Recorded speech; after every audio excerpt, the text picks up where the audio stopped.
다음으로는 이재명 더불어민주당 대표님의 축사를 들어보도록 하겠습니다. 여러분들 큰 박수 부탁드립니다.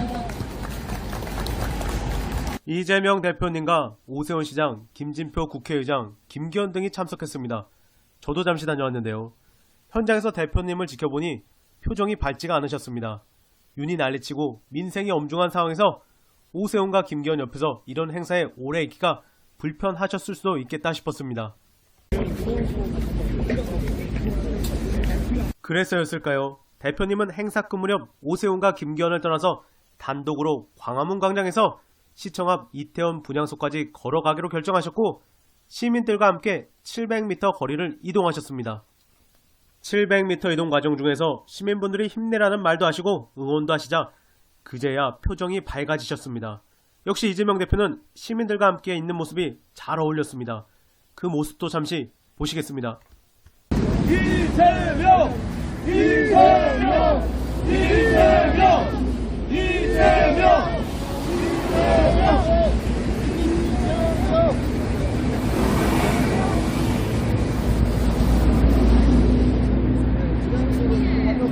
지금 분향소 이동하신다고 하네요.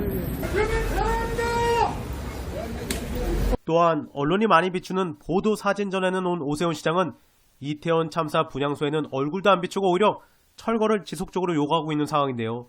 거기다 서울시 홈페이지에는 버젓이 용산 참사 대신 용산 사고라는 표현을 쓴 것으로 확인됐다고 합니다.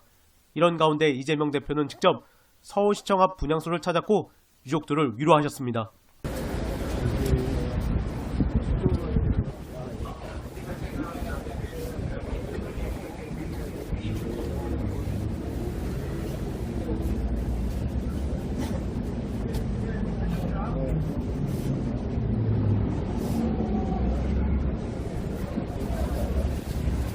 그런데 같은 시간 조선일보에서는 참모들도 몰랐다.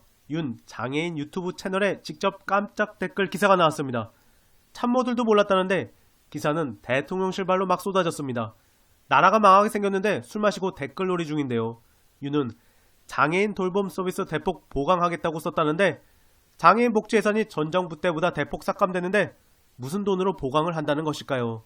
얼마나 정말 하는 일이 없으면 이렇게 댓글 단 걸 크게 보도하는 것일까요? 광화문에 온 길에 그냥 지나칠 수가 없어서 분향소에 들었습니다. 분향소 앞에선 이재명, 윤석열 발언 평지풍파 몰고 올 것. 이어서 분향소 앞에서 이재명 대표는 작심한 듯 윤석열을 겨냥하며 대통령의 공식 기념사에서 사기꾼이란 말을 들어본 적이 없다고 비판했습니다. 이재명, 어제 하루는 대통령의 말 몇 마디로 대한민국 국민들이 수천량의 빚을 진 날이다. 중국과 대만 간의 문제는 쉽게 표현하거나 쉽게 판단할 수 있는 영역의 일이 아니다. 대한민국 국익에 심각한 영향을 미치는 사안이기 때문에 신중을 기해야 할 상황이고 대외적인 표현을 하는 데 있어선 더더욱 조심해야 하는 것이다. 양안 문제를 직설적으로 언급해 대중관계에 심각한 장애를 초래하게 될 것이라며 그로 인해 대한민국 경제와 대한민국 안보에도 상당히 많은 영향을 미칠 것으로 우려된다. 우크라이나에 대한 군사지원 문제도 마찬가지라며 군사지원 문제를 직설적으로 언급해 대러 관계가 심각하게 훼손되고 동북아 평화 안정에 큰 부담이 되지 않을까 정말로 우려된다. 대통령께 각별히 당부드리고 싶다.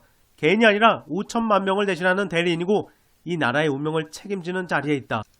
파초선처럼 부채질 같지만 세상에 평지풍파를 몰고 올 것이라며 말 한마디 표정 하나가 가지는 큰 영향력과 위험성을 인식하고 신중하게 판단하고 언급하고 행동해주길 재차 부탁드린다. 번외 해장국집에서 들은 황당한 이야기. 이어서 커뮤니티 라이크님, 엊그제 동네 5,000원짜리 콩나물 국밥을 먹고 있는데 옆자리 노인 두 분이 막걸리 한 통 시키며 이야기 나누고 있더군요. A. 박정희가 월남 전에 월급을 다 안 주고 70%밖에 안 줬잖아. B. 아니야, 그거 다 박정희 대통령이 나중에 나눠주려고 스위스 은행에 예금해 둔 거야. A. 그게 무슨 나중에 주려는 거야? 받은 사람 있어? B. 박 대통령 욕하면 안 돼. 그러면 나쁜 사람이야. 지금 이렇게 사는 게 누구 덕인데. 저런 노인들한테 표 받으려고 노력할 시간에 젊은 애들 하나라도 땡겨와야 합니다. 우리 동네 원내위원장 노인들 자꾸 만나고 다니는데 차라리 주부 학생 만나서 이야기 듣고 다지는 게 100만 배 낫다고 봅니다. 민주당 대통령 전쟁 개입 시 탄핵소추 사유. 이어서 대통령실은 러시아의 반응에 러시아 당국이 일어나지 않는 일에 대해 코멘트를 한 격이 있는데 우리가 앞으로 어떻게 할지에 대해서는 향후 러시아의 행동에 달려있다고 거꾸로 생각하면 될 듯하다라고 더 망랑하고 있는데요. 관련해서 민주 원내 선임 부대표는 윤석열 정부가 우크라이나에 무기를 우회 지원해도 탄핵소추 사유가 될 수 있음을 제대로 지적했습니다. 민주, 전쟁 불개입과 살상 무기 지원을 금지한 대외무역법 제26조를 어기면 실정법 위반이기에 현직 대통령이라도 탄핵소추 사유가 될 수 있다. 이미 적대화되고 있는 러시아의 보복 조치가 우려된다. 김성한 전 국가안보실장이 경질된 이유가 우크라 우회 무기 지원을 반대했기 때문인가라는 의혹도 추가로 제기했는데요.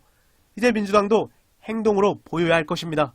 이어서 황교익, 검찰의 존재 유혹은 가치는 악당 제거에 있다. 검찰은 시민에 의해 선출된 권력이 아님에도 악당을 제거해주는 존재라는 이유로 시민사회의 권력자로 착각을 한다. 시민과 검찰이 똑같이 착각을 한다. 악당을 잡았다고 국민이 지지와 칭찬을 보내니 이 일에 우쭐해진 검찰은 오바를 한다. 작은 악당은 큰 악당으로 포장하고 없는 악당도 만든다. 윤석열은 악당을 잘 잡는다고 이름을 얻었다. 관습적인 작은 잘못을 국가를 말아먹을 악당의 짓으로 포장하여 국민의 지지를 얻고 대통령까지 되었다. 대통령이 되어서도 검찰에서 하던 버릇을 고치지 못한다. 대통령인 자신이 악당이라고 지목을 하면 국민이 나서서 그에게 지지와 칭찬을 보낼 줄 안다. 대통령 당선 1등 공신임에도 자기 말을 안 들으니 악당, 우방국가의 적국이니 너도 악당, 야당이니 너도 무조건 사기꾼 악당. 국민이 한두 번은 속지만 평생 속지는 않는다. 윤석열의 악당 놀이를 눈치챘다. 지지율이 뚝뚝 떨어진다. 윤석열이 자신을 지지하지 않는 대한민국 국민 전체를 악당으로 지목하는 날이 곧 올 것이다. 그럼 전우용 학자 글로 마무리하겠습니다. 쌍팔년도는 단기 4288년, 서기 1955년입니다. 깡패들이 총과 수류탄을 가지고 다니면서 애국자 행세하던 시절입니다.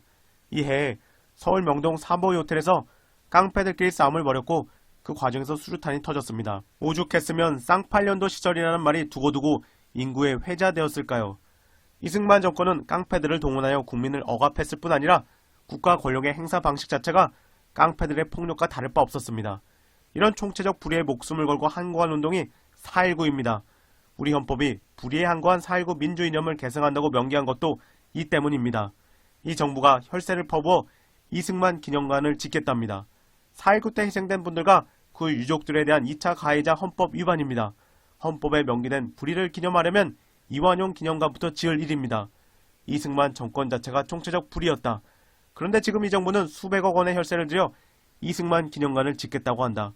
정부의 이런 행위를 지지하는 사람들도 자문하기 바란다.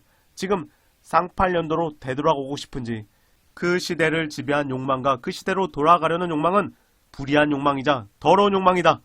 이번 영상은 여기까지입니다. 감사합니다.